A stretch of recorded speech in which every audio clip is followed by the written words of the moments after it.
Hello viewers, welcome back to అన్నప్రసాద channel. అరే వా, ఇంత చక్కని కలర్లో టేస్ట్గా జిలేబీని ఇంట్లోనే ఎప్పుడైనా ప్రిపేర్ చేశారా? ప్రిపేర్ చేయకపోతే ఖచ్చితంగా ఈ వీడియో మీకోసమేనండి.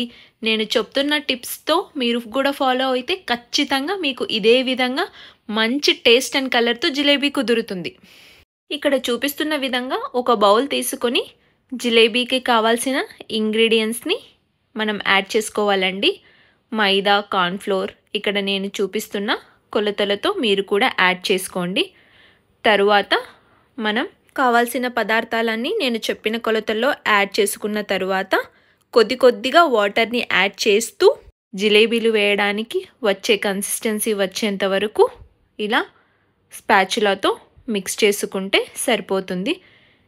చేత్తో కూడా లంప్స్ లేకుండా మిక్స్ చేసుకోవచ్చండి. చూసారా, ఇక్కడ నేను కొద్దిగా వాటర్ని యాడ్ చేసుకుంటూ జిలేబీలు వేయడానికి ఇలా పర్ఫెక్ట్గా జిలేబీలు వేయడానికి పిండి కన్సిస్టెన్సీ వచ్చేంత వరకు మనం కలుపుకోవాలి. చూసారా, మనకు చక్కగా పిండి కుదిరింది.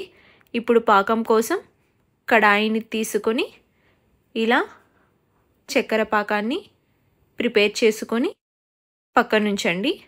తరువాత ఒక కడాయిలో ఆయిల్ వేసుకొని మనం జిలేబీ పిండి ప్రిపేర్ చేసుకున్నాం కదా, ఇలా ఒక పాల కవర్తో ఒకవైపు హోల్ చేసుకొని జిలేబీలు వేయడానికి మనకు కరెక్ట్ షేప్లో వస్తున్నాయా లేదా అని ఇలా ఒకసారి టెస్ట్ చేసుకొని తరువాత వేడిగా ఉన్న బాణలీలో ఇలా జిలేబీలను ఒత్తుకుంటే సరిపోతుందండి. మనకు ఎన్ని కుదురుతుందో అన్ని మాత్రమే జిలేబీలు ఫ్రీగా ఫ్రై అయ్యేంత వరకు వేయండి, సరిపోతుంది. ఒకవైపు పూర్తిగా కాలిన తర్వాత ఇంకొక వైపుకు టర్న్ చేసి లైట్ గోల్డెన్ బ్రౌన్ కలర్లో వచ్చేంత వరకు ఫ్రై చేసుకోవాలి. గుర్తుపెట్టుకోండి, జిలేబీలను వేడిగా మాత్రమే పాకంలో వేయాలి. అప్పుడే చక్కగా మన షుగర్ సిరప్ని తీసుకొని పర్ఫెక్ట్గా ఇలాంటి టేస్టీ జిలేబీ రెడీ అవుతుంది. నచ్చిందా? అయితే తప్పకుండా మీరు కూడా ట్రై చేయండి. ఫుల్ వీడియో లింక్ డిస్క్రిప్షన్లో ఇచ్చాను. నేను చెప్పిన టిప్స్ అండ్ ట్రిక్స్ చదువుకుంటూ మీరు కూడా చేస్తే పర్ఫెక్ట్గా మీకు కూడా ఇలాగే కుదురుతుందండి.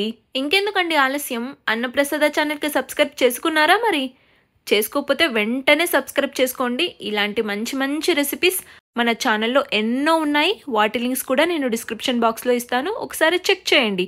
Thanks for watching.